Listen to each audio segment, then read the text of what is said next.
Hi, everyone. Welcome to ENL 265 Business Communications.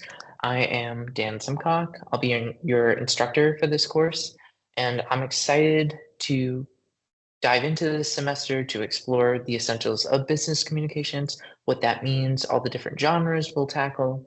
But before we do that, I wanted to review some of the policies that are listed in our syllabus.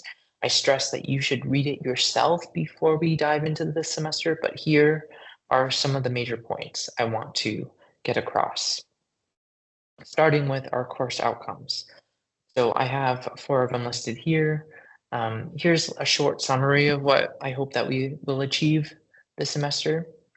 So by the end of the course, you'll be able to identify and analyze key concepts in business communication, develop professional documents and presentations, and synthesize information into effective business writing. Additionally, you'll gain advanced skills in reading comprehension, discipline-specific writing, and information literacy. What the heck does that mean? So essentially, in this course, we will be studying different genres of writing that you will probably encounter in the business world. So resumes, cover letters, memos, reports, infographics, some public relations documents, social media. So we'll be analyzing and looking at a bunch of them, and then you will be tasked with writing your own and writing them in a strategic way. So moving on, course structure. This course is divided into 4 different units, and each unit is focusing on a different aspect of business communication. So for example, unit 1 will be all about job documents. You'll look at resumes, cover letters, LinkedIn profiles, etc. Right? 4 different units. The course is also divided into 14 different modules, which roughly correspond to each week of the semester. I say roughly because it doesn't perfectly align, but basically, if you're looking at a module, you're looking at about a week's worth of work.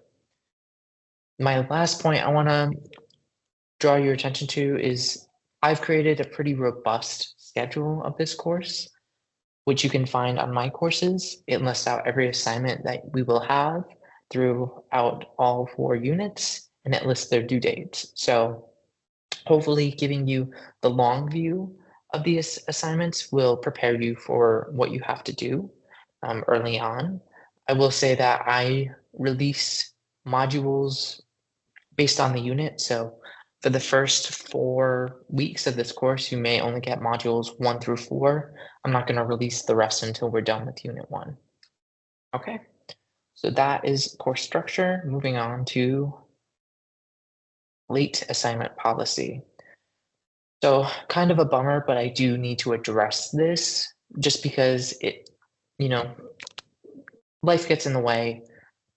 We have different priorities in life, and sometimes we're not able to submit an assignment on time. So I just want to make it clear what those consequences look like if you do not submit assignments on time.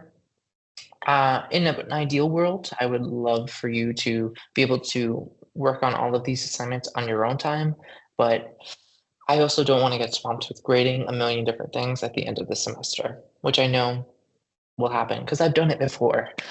So here are 3 tenets that I want us to assume as we walk into this course. So firstly, homework assignments. If you turn in a homework assignment late, you will receive half credit on it. Homework assignments in this class are really designed to build upon each other and help you complete the unit assignments. So it's really important that you finish those homework assignments. Secondly, unit assignments. So unit assignments will be deducted 5 points for every day that they are submitted late. So say you submit a unit assignment 2 days late and it was a perfect paper, you will receive a 90 on that assignment, unfortunately. If you have a major issue with completing an assignment with a set of assignments, please reach out to me as soon as possible to explain the issue and to possibly propose a solution for completing that work. I will say that I am a pretty lenient professor. I'm not here to punish you for all of the unexpected things that happen in your life. So my only request is that you reach out to me as soon as possible.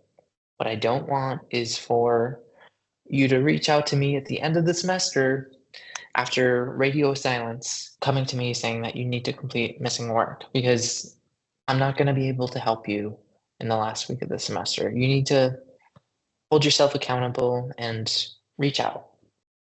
So, peer feedback. Given the nature of this course, a lot of the work done in this class is going to be through discussion boards. And one thing I want to do is set a standard for what the discussion boards will look like, specifically how we respond to our peers. So I have an example here of what a good example looks like versus a bad example. I think if you've ever done a discussion board before, you probably know what good versus bad feedback looks like, but just to lay the foundation, good feedback is specific, it's constructive, it encourages further improvement. Bad feedback is vague, overly critical, or unhelpful, right? So those are usually like the 1 to 2 sentence responses to peers, right? Um, you know, I liked your response. It really helped me understand the subject. That's not really furthering the conversation here, right? We want good feedback to further the conversation. That said, I'm excited. I'm excited to get started. Please check course schedule and the module overview to begin.